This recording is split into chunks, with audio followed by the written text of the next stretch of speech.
Binge Audio. Préparé avec amour et fait avec amour.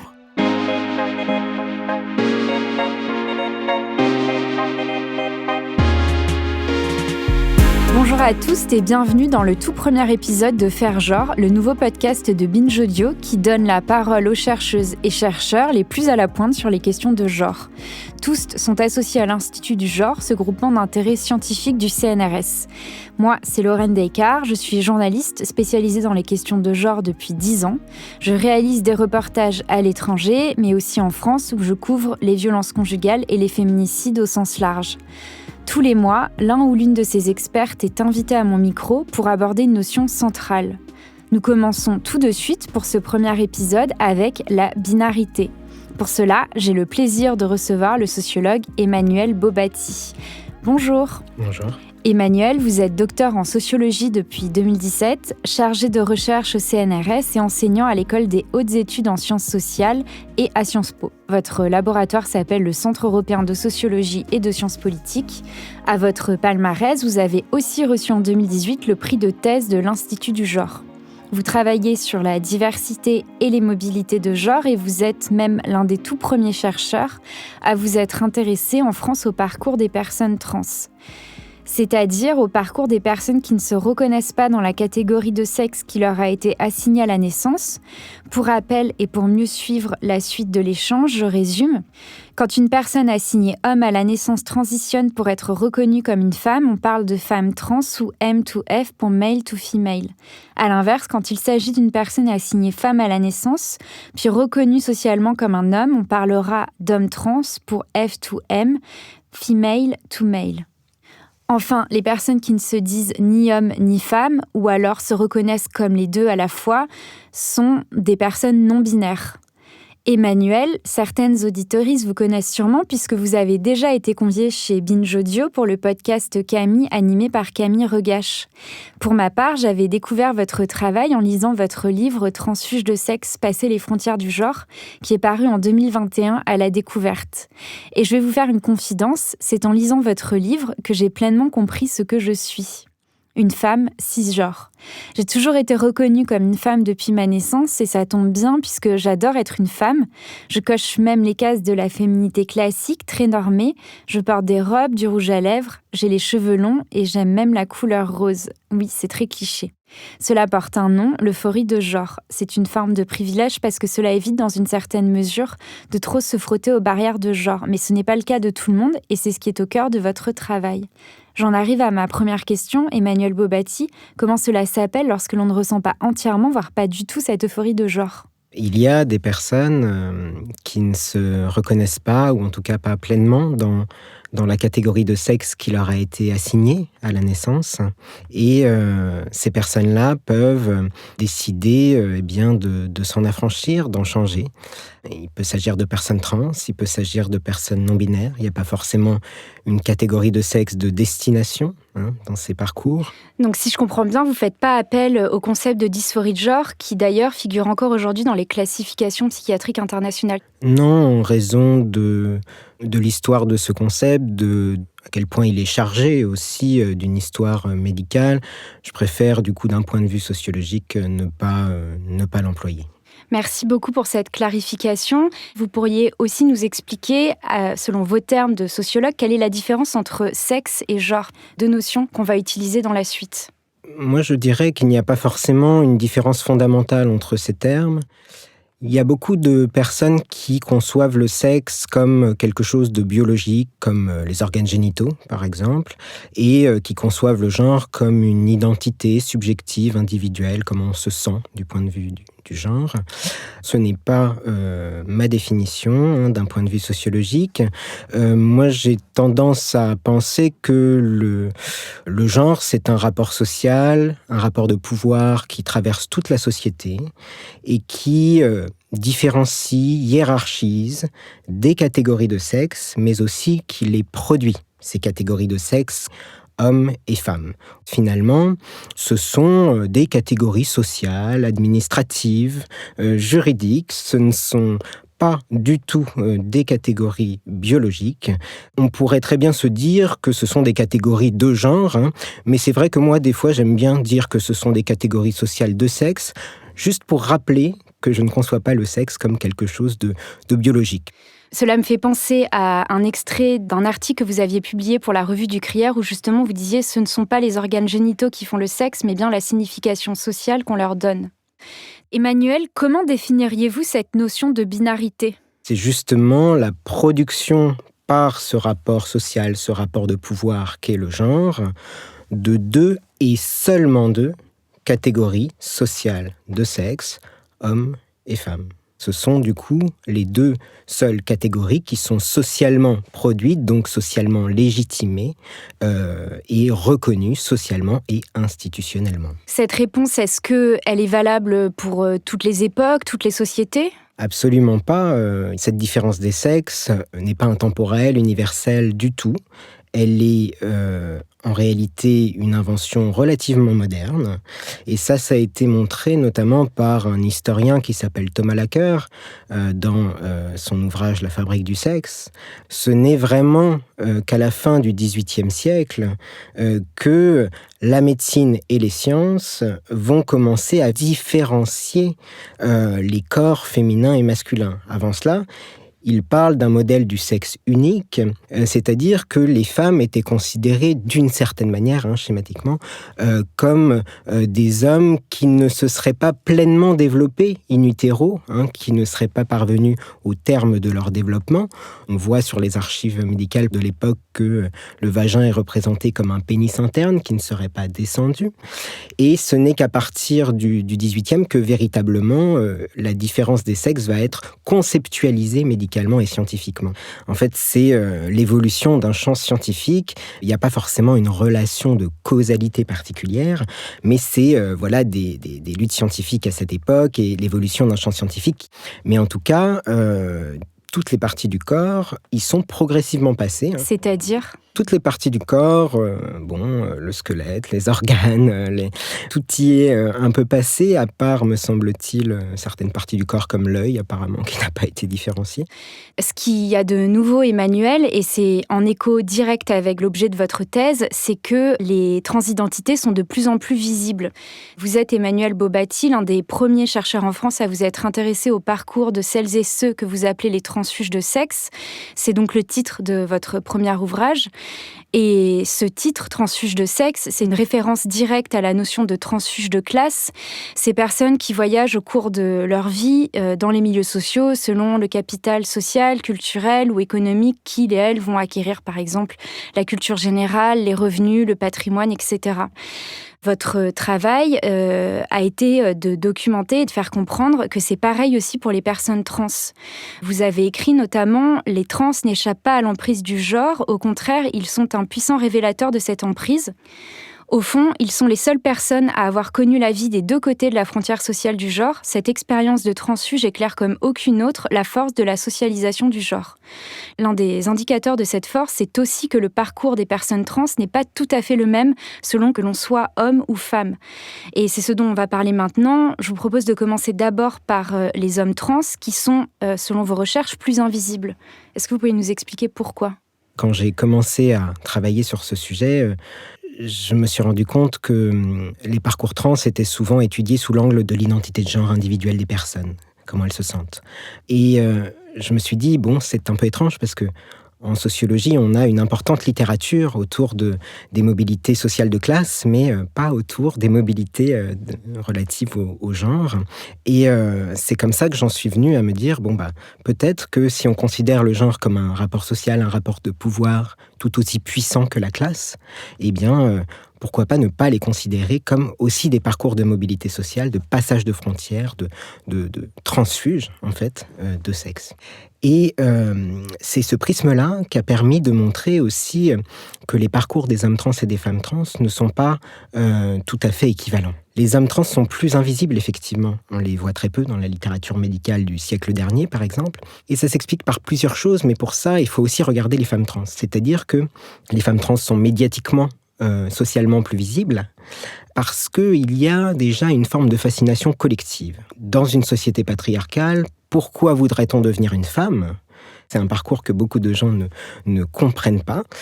Il y a ce facteur-là, et puis il y a aussi le fait que la médicalisation des parcours trans s'est avant tout portée sur les femmes trans. Au siècle dernier, les hommes trans, on ne les voit quasiment pas dans ces textes scientifiques du siècle dernier, parce que finalement, tout ça s'inscrit dans une histoire beaucoup plus longue, et qui est une histoire de médicalisation des corps des femmes, avant tout. Femmes cisgenres ou trans. Les corps féminins ont été historiquement, et sont toujours d'une certaine manière, considérés comme plus faibles, malades aussi à certaines époques, et d'une certaine manière, on considère qu'il revient à la médecine en quelque sorte de les parachever, tandis que les corps masculins se doivent d'être naturellement fonctionnels. Pour cette raison, entre autres, donc, la médicalisation s'est portée sur les corps des femmes et les a fait connaître, parce que c'est beaucoup par la prise en charge médicale que les trans ont été connus au XXe siècle. Les hommes trans ont été visibilisés notamment par les mobilisations collectives des trans très tardivement, au cours des années 90 plutôt, et forcément, les hommes et les femmes trans ayant des histoires si différentes, eh bien, ils n'ont pas non plus les mêmes expériences et les mêmes parcours.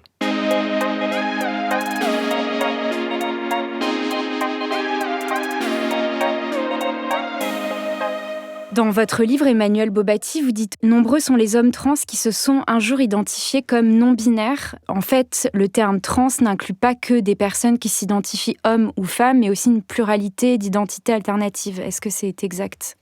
Bien sûr, oui. C'est ça aussi qu'il faut mentionner à propos des parcours de mobilité sociale, quels qu'ils soient finalement, de classe ou de genre. C'est-à-dire que les mobilités sociales, elles peuvent être de différentes natures et de différentes amplitudes. On ne passe pas forcément juste d'un point A à un point B, de la catégorie homme à la catégorie femme ou inversement. Depuis quelques années, on voit émerger un certain nombre de mouvements non-binaires au sein de la population trans d'abord, et puis maintenant même au-delà. Je me suis rendu compte que les personnes non-binaires eh bien, pouvaient avoir aussi des profils sociaux un peu particuliers, qu'on ne les trouvait pas partout de la même manière, dans l'espace du genre, et notamment qu'il s'agissait pour beaucoup de jeunes.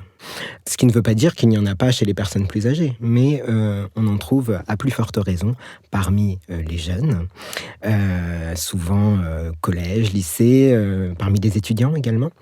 Et ça, c'est un autre point important, c'est que pour beaucoup, il s'agit effectivement de personnes qui font des études supérieures, par exemple, qui ont un certain capital scolaire, qui finalement, peuvent se permettre également matériellement d'embrasser la non-binarité, de ne pas forcément se définir, de refuser les catégories, mais il faut savoir aussi que les contraintes administratives, professionnelles, matérielles de la vie adulte amènent souvent les personnes non-binaires à être obligées de rentrer dans certaines cases au fil de l'âge, contre leur volonté, le plus souvent, à partir de la vingtaine, la trentaine, et que ça en amène beaucoup à être contraint de rentrer dans certaines cases de genre. Bon. Et un autre élément important, c'est qu'on trouve davantage de personnes non-binaires parmi les personnes qui ont initialement été assignées au féminin. Une manière que j'ai eue de l'interpréter, c'était que c'est peut-être plus compliqué, dans ce sens-là, de partir de cette assignation fille et d'aller vers le masculin, tant la masculinité peut se révéler être un petit peu encombrante finalement, lorsqu'on a été initialement assigné fille, qu'on a été traité comme une fille dans le monde dans lequel on vit.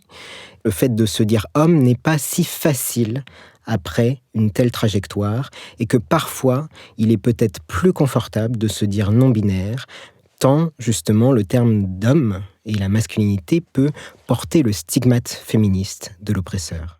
Cela fait écho aussi avec ce que vous expliquez sur le ressenti d'une forme de culpabilité que peuvent ressentir les F2M, donc les hommes trans. C'est encore évidemment un parallèle avec le parcours de certains et certaines transfuges de classe qui évidemment va pas correspondre à toutes les personnes qui voyagent socialement et c'est très bien si certaines et certains ne ressentent pas cette culpabilité. D'après vos recherches, cela se retrouve aussi dans les parcours d'hommes trans qui évoluent socialement chargés d'une certaine forme de dette vis-à-vis de leurs origines de genre, si on peut dire. Vous écrivez « L'ordre de genre n'est jamais aussi visible que lorsqu'il est transgressé parce que les trans le défient radicalement. En changeant de catégorie de sexe, il et elle se confrontent à sa brutalité. Contre toute attente, celle-ci est moins difficile à accepter lorsque les privilèges ont été perdus, bien que les personnes qui en ont longtemps bénéficié en passent par un réel processus de deuil. » Oui, c'est un peu inhérent, je dirais, au parcours de mobilité sociale ascendante. Les transfuges de sexe sont finalement les seules personnes à avoir vu le monde des deux côtés de la frontière du genre. Ce sont les seules personnes à avoir expérimenté dans leur chair la différence qu'il y a à être traité comme un homme et comme une femme dans le monde dans lequel on vit.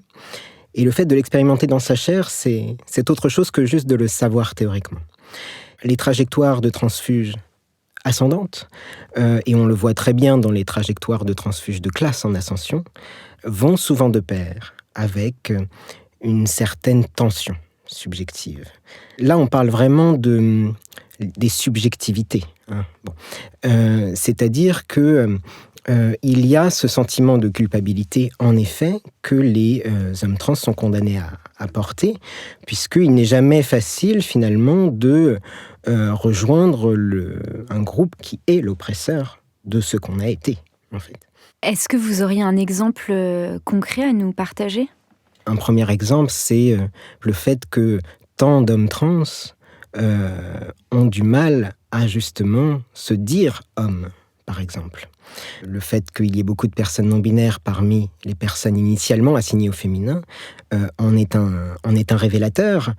Un autre exemple assez frappant que moi j'ai pu observer, c'est la découverte souvent très troublante de l'entre-soi masculin, qui est par définition, disons, une expérience nouvelle.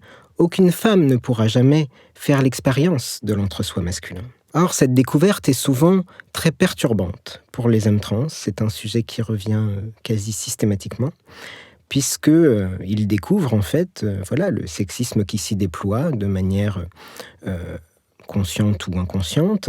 Cette expérience n'est pas particulièrement recherchée après la transition, une fois qu'elle a été découverte, et que les sociabilités des hommes trans demeurent principalement féminines. On va maintenant s'intéresser au parcours des femmes trans. Vous nous avez déjà expliqué que c'est ce cas de figure qui suscite le plus d'intérêt, mais pas forcément toujours le plus de bienveillance.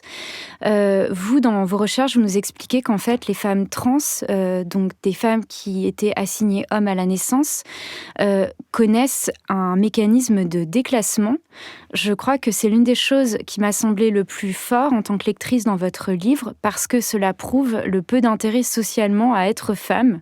C'est moi qui le dis, alors que j'ai dit au début que j'adore être une femme. Dans votre livre, vous avez récolté plusieurs témoignages. Il y a par exemple celui d'une ingénieure en informatique dont les collègues se sentent soudainement obligés de lui apprendre à se servir d'un ordinateur depuis sa transition. Ça m'a fait rire. On s'entend sur le sens de ce rire, évidemment.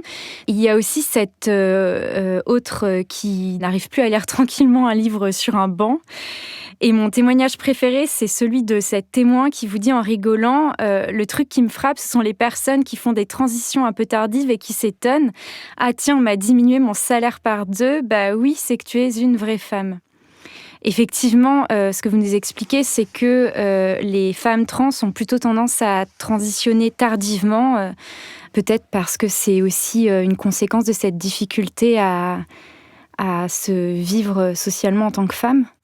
J'aurais tendance à dire que c'est plutôt la crainte de la sanction que représente le fait de quitter la classe dominante, le groupe des hommes. Et cet obstacle amène environ la moitié des femmes trans, dans ce que j'ai trouvé, les choses ont peut-être changé depuis, je l'espère, a renoncé d'une certaine manière à la transition dans la jeunesse.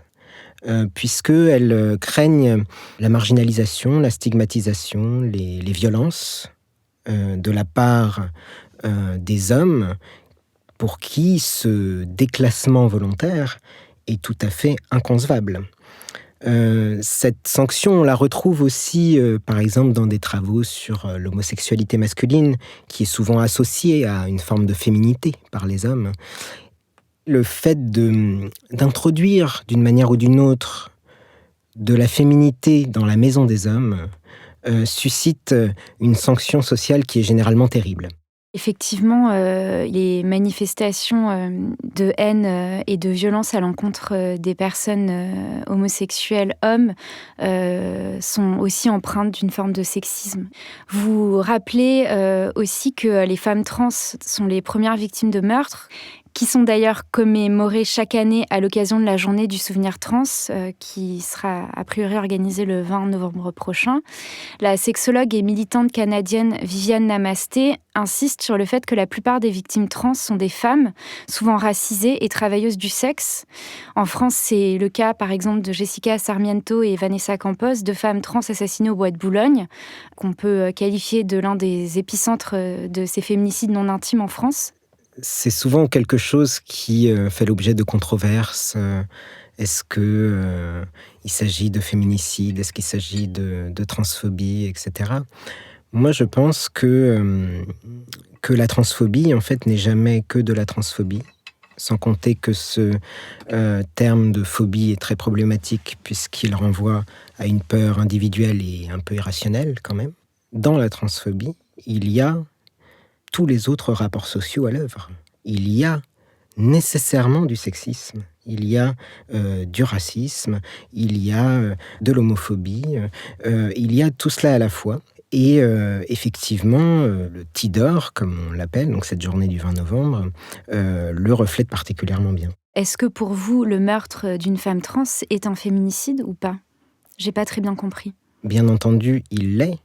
Et il est peut-être aussi un meurtre transphobe. Ce n'est pas incompatible, c'est ça qui est important. La transphobie, elle n'existe justement que parce que le passage de la frontière sociale du genre reste tellement impensable, puisqu'il s'agit d'un passage de frontière sociale, de la frontière sociale qui différencie et hiérarchise les hommes et les femmes.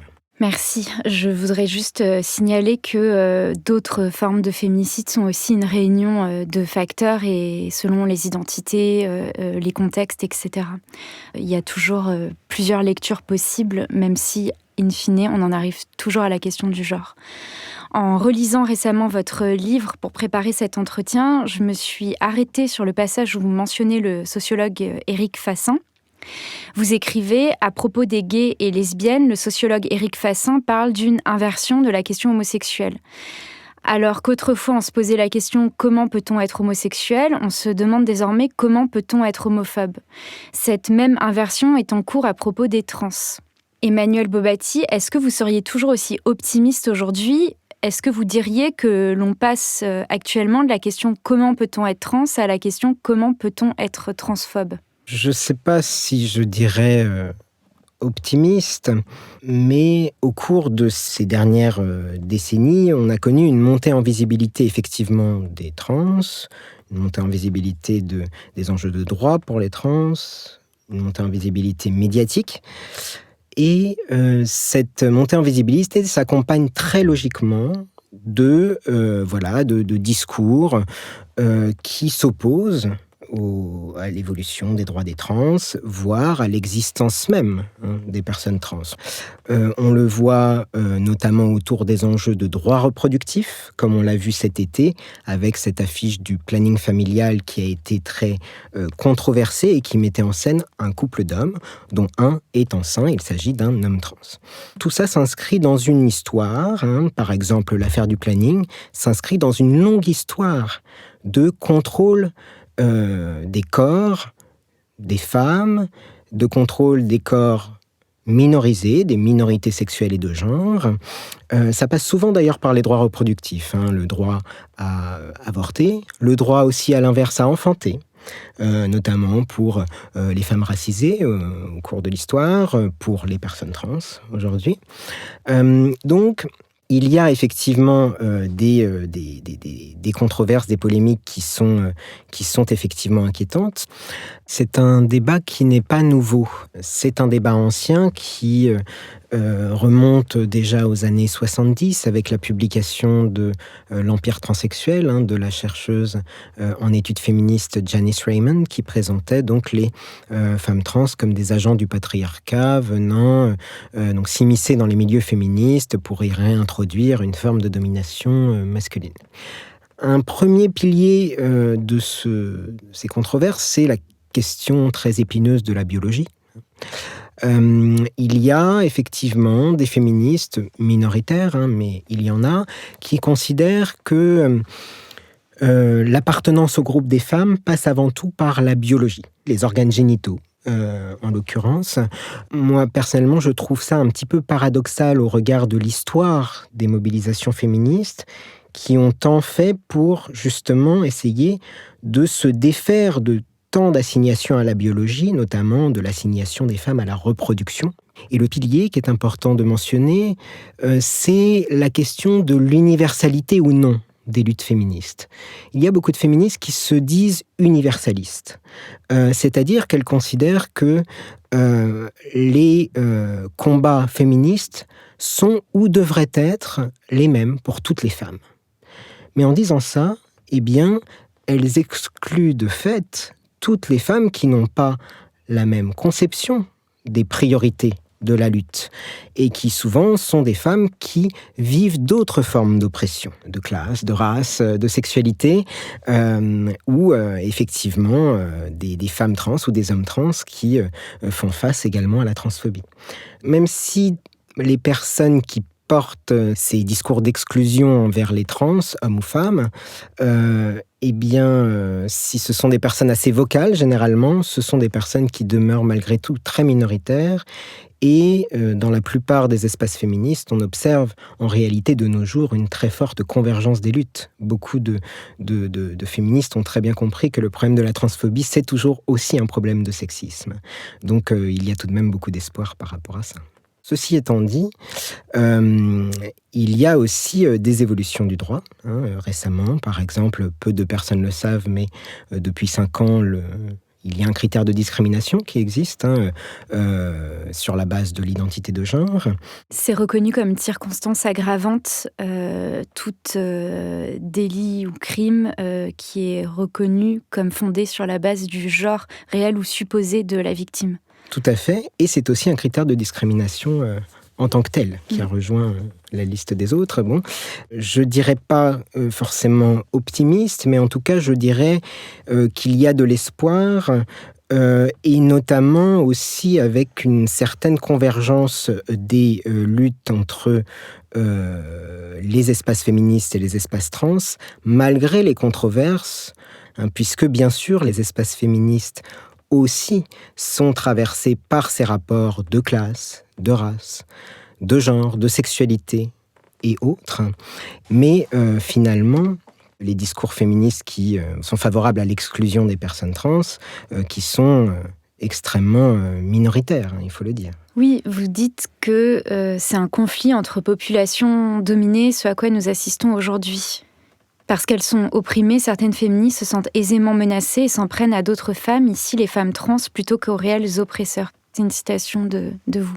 Oui, tout à fait. C'est-à-dire qu'il y a une crainte qu'on peut très bien comprendre, qui est légitime, à constamment prêter attention au fait de ne pas perdre des droits qui ont été conquis de haute lutte. Mais cette angoisse ne doit pas, à mon sens, donner lieu à des formes d'exclusion, d'altérisation de certains groupes minorisés au sein du groupe des femmes, dont on sait qu'il est extrêmement hétérogène.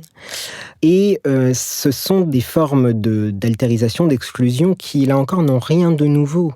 Dans l'histoire féministe, on a vu, par exemple, des polémiques autour de la place des lesbiennes, dès les années 70, au MLF.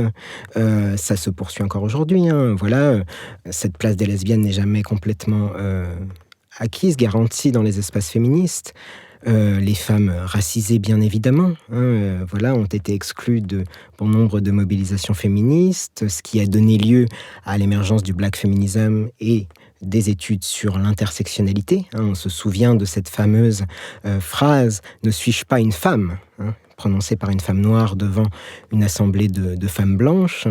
Et c'est aussi quelque chose qui se pose pour les personnes trans, soit parce qu'ils ont été des hommes, soit parce qu'ils en sont devenus. Ça s'accompagne dans les deux sens d'une très forte réflexivité, justement, sur les privilèges qui ont été gagnés ou ceux qui ont été perdus. D'ailleurs, Emmanuel, pourquoi utilisez-vous le terme trans et non pas transgenre ou transsexuel ? Oui, moi j'ai choisi d'utiliser le simple préfixe trans parce que les termes de transgenre et transsexuel sont très situés. Transsexuel, c'est un terme qui vient de la médecine et qui d'ailleurs n'est plus aujourd'hui très employé dans le champ médical et qui désignait initialement les personnes qui souhaitaient avoir recours à des modifications corporelles médicalisées. Le terme transgenre est apparu un petit peu plus tard et il est apparu plutôt dans des espaces militants et il désignait au départ, dans les années 70, les personnes qui ne souhaitaient pas faire de modifications corporelles dans le cadre de leur transition d'un point de vue médicalisé. Et même si par la suite, dans les années 90, le terme de transgenre est devenu un terme beaucoup plus inclusif, cette distinction est un petit peu restée dans l'imaginaire commun. Beaucoup de gens la font encore, cette distinction entre modification corporelle ou pas modification corporelle. Donc voilà, pour éviter toute forme de confusion, moi j'ai préféré utiliser le terme de trans.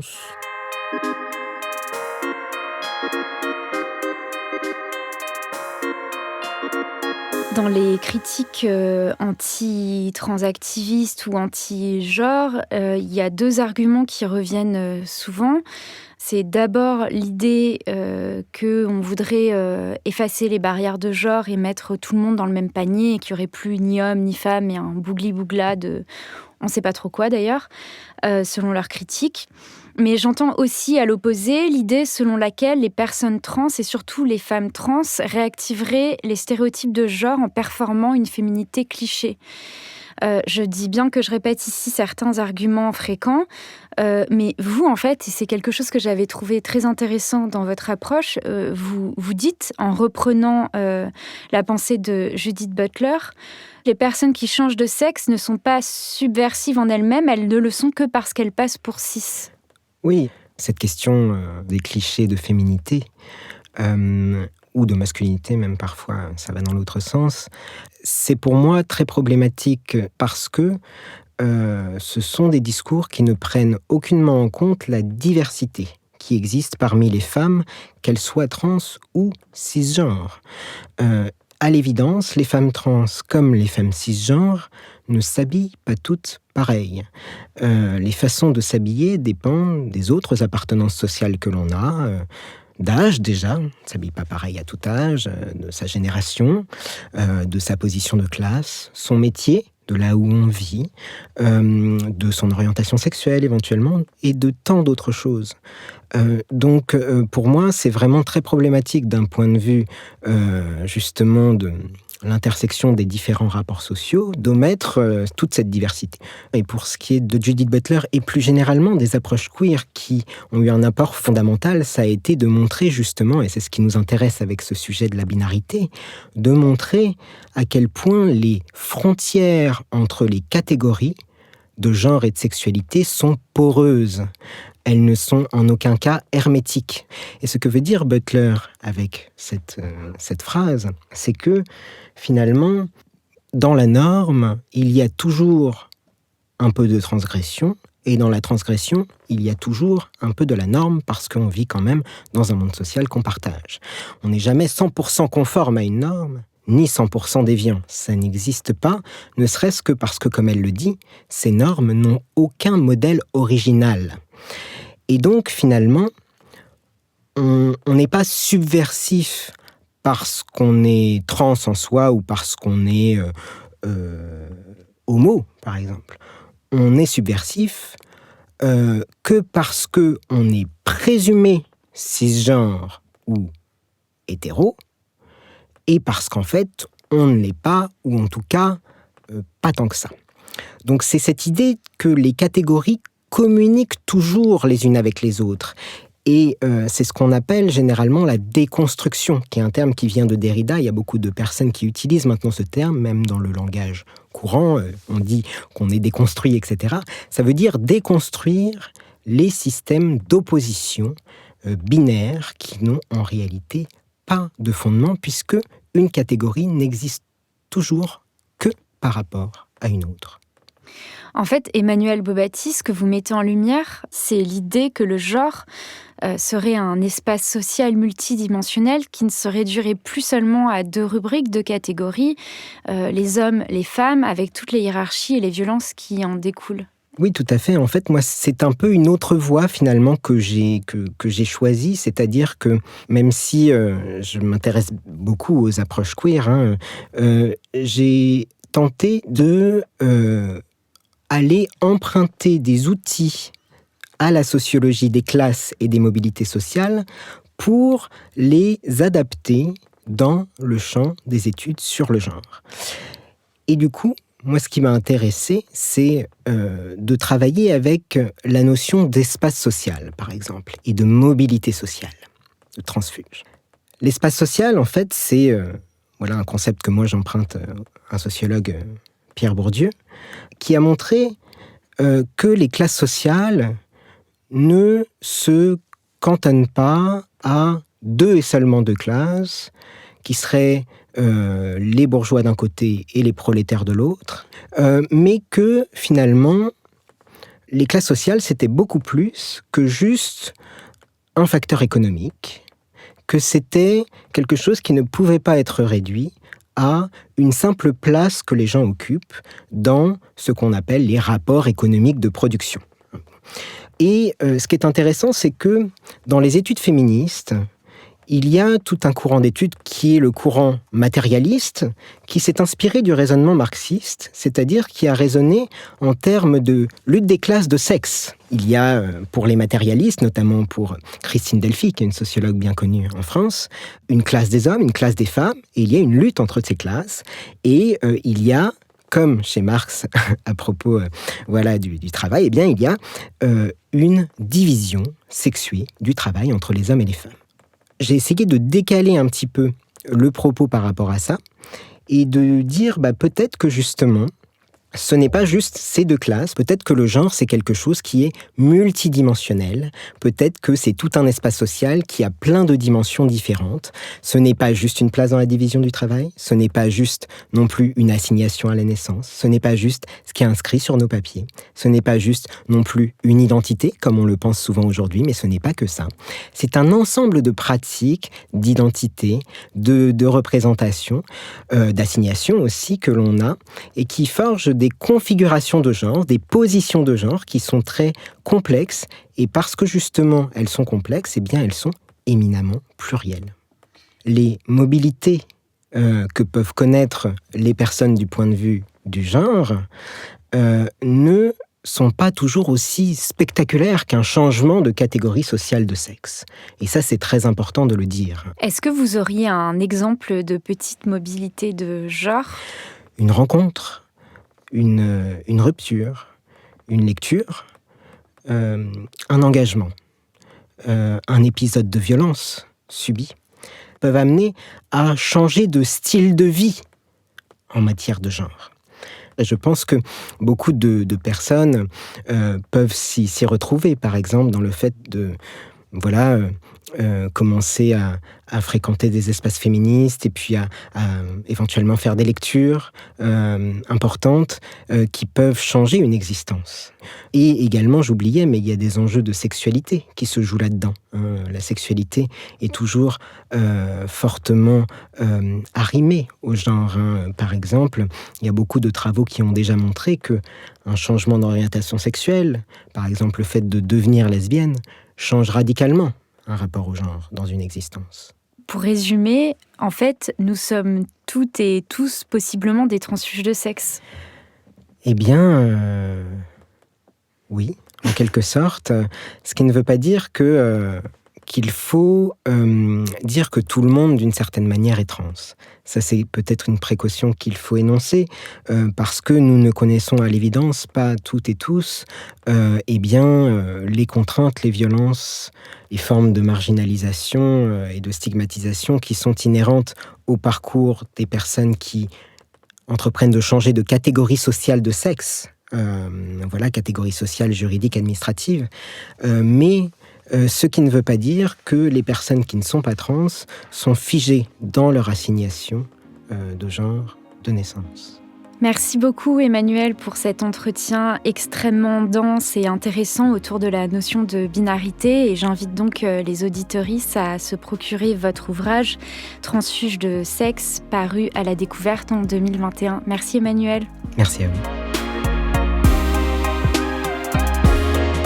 Faire Genre est un podcast produit par Binge Audio et l'Institut du Genre. Cet épisode a été préparé par mes soins. La réalisation est de Thomas Plé, Camille Codor est à la production et la musique est signée Alexandre Delmer.